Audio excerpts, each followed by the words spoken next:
Hey, MrTruck here. I hope I got the glare out of my glasses. Not easy to do. And thanks to all of you that watch my YouTube channel about truck videos. And you've been worried about my health. I get these emails or comments all the time. Some of you were sure I ate too many McDonald's hamburgers. I think it's too many Chinese buffets and pumpkin pies. Well, you're all right. I need a change and a plan to survive my love of food. I don't think I'm the only fat guy, but, so my journey and decision process may help you, help some of you. I'm 64, 300 pounds. I weighed 175 when I broke a knee in high school football. I broke the other knee in volleyball. I don't want to weigh 300 pounds in my 70s and collapse my knees, have no energy, and be taking a gallon of pills. I need to lose 50 to 100 pounds. This is kind of what I've come to figure out. The mind. It's a terrible thing to waste, so here I am trying to figure this out. My dad worked hard all his life. When he sold the farm and moved to town, he didn't change his eating habits. He was used to eating a lot because he needed the energy to do the work, and, it was a hard habit for him to quit. And that didn't help his health at all. And that's the problem too. When you don't, if you can't get enough exercise, you can't lose weight from that. So basically, it always comes down to food. And food and sleeping, eating and sleeping are my only hobbies left. Now I have type 2 diabetes, high blood pressure, a swollen prostate, high cholesterol, something wrong with my pancreas. At night I have to breathe with the CPAP machine because of my sleep apnea. And then there's a time when I was not sleeping or I was not breathing 44 times an hour. And that's called severe sleep apnea. And then they just added oxygen because my oxygen level was going down at night. They do all those tests on you. So the future right now looks kind of bleak. I mean, I've got 8 grandkids. I grew up without any grandparents. And my wife passed away 5 years ago. She was very close to the grandkids. So I'm determined to give my grandkids whatever experience I can share with them and try to fill that gap from losing their Nana. Option 1, I've got 3 options. Option 1, I'm eating healthier than ever, and I'm reading the labels, but I need a better plan. That's it. That's what I need. Of course, my lazy side wants shortcuts. I don't cook. I see the Jenny Craig commercials. It sounds good. All my meals and snacks measured out and analyzed, and can make me lose 15 pounds and 5 inches in 30 days. Sounds good. It's too cool. Sign me up. And all that for only $309 a month worth of food. That's what I'm spending now, and I don't have to figure out the right size portion. That's my biggest problem. I don't, know how to measure grams or figure out calories and all that. So that's part of the barrier, is I don't know what size. I don't know what size a handful of nuts is or a handful of fruit or, it's just kind of crazy. I scheduled an appointment with Jenny Craig person. Sounded good, but you have to come up with some of the snacks and desserts yourself. And for the 3 meals and 3 snacks a day. And part of the magic pill of weight loss is going to bed early and getting up early. I guess they call that fasting. That's what we used to call it. But that's the part of that magic is fasting. And then the $309 a month turns into $700 a month. That blows my mind. That's twice what I spend now. And all I want to do is help with my biggest problem, the portion sizes. The next solution, the internet and TV have constant ads about weight loss. It's a big deal. It's a big market out there. With just a magic pill, a sexy name, and supported by a doctor, and you're ready to go. There we go. All I did was go to the internet, I think this is Google. I put in weight loss programs. Wow, look at that. Only 754 million results in 1 second. The diet industry is all about marketing, and I do marketing too. I understand how it works. I can spot it right quickly, what's happening. The same video ads you'll see on the internet, they go on forever. It's pages and pages of that. They never get to the point. And then it always has testimonials, certified labs that test everything. Then after you buy that first bottle, then they want to sell you 3 more cheaper. It's the same gimmick every time. It's all an advertising scam from what I see. And I've tried too many of them. I saw the same pitch over and over again. Each one of them sounded so good. This is the magic pill. But anyway, then I watched a famous bodybuilder. He was selling testosterone pills. And then, they seemed to cure everything. His whole pitch was to avoid, like the plague, these 3 ingredients found in most food, which is BS. One of these three was trans fat. I looked at over 100 food labels. I never found one place where it had trans fat in it. So, his whole pitch was baloney. So anyway, I quit using those pills. But anyway, my beautiful redhead Ruth, before she passed away, she lost 100 pounds on her own, with Weight Watchers and just doing everything right. Then a friend of ours, she exercised and wrote a book about it and lost 100 pounds. But, that's how it is, that energy thing and, the discipline you have to keep exercising. I knew I couldn't do that for a very long period of time. That's the problem, You look at Arnold Schwarzenegger. He's all wrinkles. All those guys, after a while, probably can't keep that routine up. But if you do, you're a great person to do it. I know I can't do it. See, it's just like what Dirty Harry told me, Clint Eastwood. A man's got to know his limitations. And I live by that. So anyway... But so my only hope that I can see isn't going to be the exercise. It's going to be eating less. And that's really tough. I love food, and I got to quit loving food. But anyway, and you see that with, Kirstie Alley and all her weight changes. And you see Oprah with all her weight changes. She struggles and struggles and struggles. And she owns a big share of Weight Watchers. Well, Weight Watchers helped my wife until it didn't help her. And that's how those things are. So, I've got to figure out a way to make it really work. And the one that's the quickest shortcut that I could come up with was the bariatric bypass surgery. They got the kind that replumbs your stomach to your intestines. I got the one that's called a sleeve. They chop half your tummy off, staple it up, and then you go from there. And then, of course, you can't eat too much because you will vomit.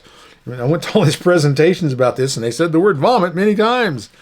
Not really a good word to use, and it's kind of scary. But, it's a drastic measure. And you have to have a higher than a 40 body mass index. Mine was 45.89, so I'm qualified. Insurance and all that stuff.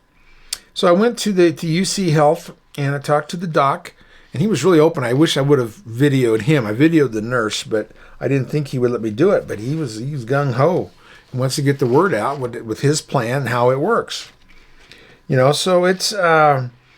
And he had me convinced. He gave me some really good points, learning about how the brain works and all this other stuff, and your fat ratios and all that. And it's a metabolic shift. It changes, this surgery changes when you're hungry, and your tastes change.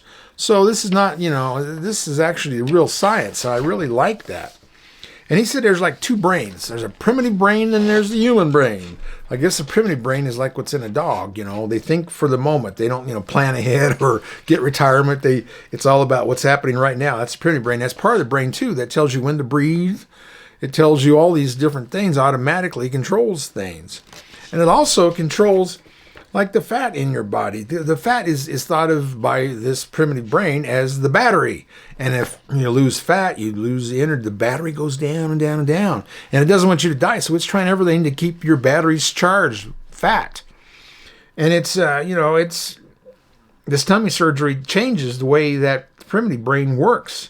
And how it prioritizes things is it changes the signals to your primitive brain. And, it's trying to help you survive. But, we're not like to make the cavemen where we have to, hunt down some big buffalo things and eat them. Times have changed. So, that's why this tummy surgery is such a big deal, because it can change a lot of the thought processes that make you fat. And a lot of that's genetic, too. I mean, my background's Swedes and Germans, and we're fat people.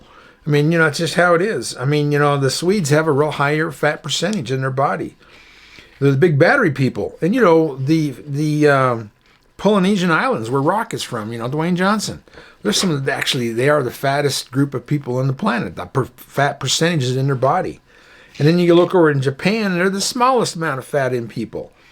And that's how it is with animals, too. Like birds, they have a low-fat content because they have to fly. They can't be weighed down. Jaguars, all those guys that have to run fast and hop and jump, they have low fat. But then the people like the lions and stuff that just kind of jump on their food, they have a higher fat. Or hippopotamus or an elephant. But, and these guys, they study animals, these doctors. He was telling me all about the different tests they did and what they learned studying the animals. But when you get down to it, we always think of gaining weight as some kind of a, big bone issue, or it's, it's boredom, or you just don't have self-control. It's a psychological thing. But the doc says that this kinetic stuff doesn't work. The exercise doesn't work long-term. That's why the extreme exercise and dieting only works for a while. And that's what feeds the marketing machine of the diet industry. They want to come up with something new to sell somebody, and so they love to see you guys yo-yoing, or me yo-yoing, losing and gaining. But, they keep wanting to create new diets. And there's a new diet out there every day that somebody's promoting. Now, the nurse interview, Michelle, she was great. And I went to a seminar over the computer with her. And she explained a lot of it, and I understood it really well. And she had me convinced, and she gave me all the facts. And, it boiled down to where, you can't, when you get the surgery, you can't drink with the food. You got to wait till after you eat because there's no room for both food and water in there. So you have to change your whole philosophy of eating. And, like taking medications and vitamins, you got to like grind them up or chop them up or get liquid ones because there's not room for a whole bunch of pills. I'm taking, there's 7 pills plus 7 more right there on my counter. So you don't want to get into that. So you got a whole different philosophy of how to even take medicine and vitamins. And because you're not eating as much food, you got to take the vitamins, which I do now, but you got to chop them up because that's to sustain your body with less food nutrients coming into your stomach and going through the whole process of keeping you alive. So, this surgery, it's going to be probably 6 months before I can get in there because, the pandemic and the hospital beds and all that. Then you I'd probably be in the hospital a couple of days, but you got a 2-week recovery, and you're tired, and you lose your energy for almost 8 weeks. Well, what am I going to do? Shut my business down for 2 months? I don't know if that's going to work or not. But you got to measure everything. Like I only have 15 grams of sugar per meal. It comes like 30 grams of protein, supposed to be 75 grams for the whole day. And you got to eat exactly the same time every day, which is going to be really tough for me. And that's what Jenny Craig talks about that too, and they have, my nurse was trying to tell me that they don't have nutritionists. Well, of course they have nutritionists. They can't figure out your meals, just guess at it, or, it's both the doctors and Jenny Craig use nutritionists, and that makes sense. And then, it's all exciting, but the surgery, the replumbing deal where you change your intestinal tract or whatever from your stomach, that gives you the most weight loss. But the other one, the sleeve style, where they chop the stomach in half, is the simplest. And, it sounds like that's going to work for me. And then you can expect to lose 60 to 70% of your weight loss that you need to lose. And that's fine with me. I don't need to lose, 100 pounds. That would be nice. But, I'd be happy to lose 80 pounds. That would tickle me to death. And, that's how that works. And if you overeat, this word that comes up again, you vomit, you get sick. So that's a big deterrent on not eating too much because you know what's going to happen if you do. And, I kept hearing that word all through the consultations. Now, the process is a little longer, too. I did the seminar, I did the surgical consult. Then there's a support group you got to get wired into. There's a psychological consult. And there's a dietary consultation that teaches you how to eat differently because you do. And, you got 3 months of medical weight loss classes, and that's if you have good insurance. It's 6 if you have bad insurance. 6 months of classes. But, too, another thing that the nurse brought up is, if you lose all that weight, well, you got gobs of skin just running around loose. And, what do you do with that? And some people have plastic surgery. Some people get enough wrinkles that they'll get infections between the wrinkles. That was kind of scary, but I'm sure there's a way to manage that. And, but we'll find out. But my ex-wife did this surgery. And my ex-wife turned into a prune. I saw her at my uncle's funeral. I didn't know who she was. She just like solid wrinkles. But we don't want to talk about that. Don't tell her we talked about that. So anyway, another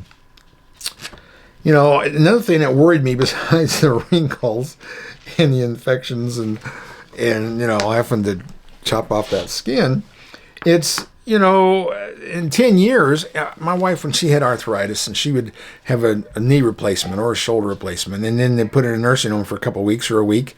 I've been to a lot of nursing homes, and my brother Steve had a coma, and he was in nursing homes for 2 years. So I spent a lot of time in nursing homes. And believe me, I have a whole different theory about them. I think if you can't get a job in a hospital, you have to go work in a nursing home. That's my theory. Because I've seen so many problems. And then they're giving these people in these nursing homes food that's like half salt and sugar and all the stuff you don't want to give somebody who might have diabetes or heart disease. You're supposed to control that stuff, but that's not what the nursing homes I did. I mean, I'm sure there's a couple of good ones out there. There's got to be a couple of good ones where all the rich people go, but majority of them, it's kind of weird. So I can't see me, who knows, 10, 20 years going to nursing home and having them make those nutritious little small meals for me and all that other stuff that goes with this. This is a complicated process. It's like going to Mars. You got to get all your facts together. And so that worried me, that if I do end up in a nursing home after my kids get sick of passing me around to everybody, that could be the end of me, because they're not, I know nursing homes, they can hardly even keep people alive just normally, let alone try to give them up with a helpful diet that would help them after they have this kind of surgery. So that's what I looked at. But it boils down to this. I have 8 big reasons to change my habits and my lifestyle. And I've changed diapers on most of those reasons. So I know them pretty well. So I'm going to do whatever I can to stick around to help all I can with the family. I mean, in older years, hopefully you're a little wiser and you can pass on some information and help people. And that's what I want to do with my family. I want to get right in there. So option 3. The first option was the Jenny Craig. Second option was the bypass surgery. Third option is my plan. And the plan, I'm combining what they do with the bypass surgery and what they do with Jenny Craig about the food size, the grams, keeping track of all that, weighing yourself, and logging it all. And I got the little book so I can write down, what I ate. And I've been only, doing this for a couple of weeks, and I've lost like 12 pounds. 12 pounds in 2 weeks, which means I'm on really good score for the month. So that'd be really cool. So that's what I'm doing. I'm stealing all this stuff from this option 1 and option 2. And option 3 is where I do all that on my own.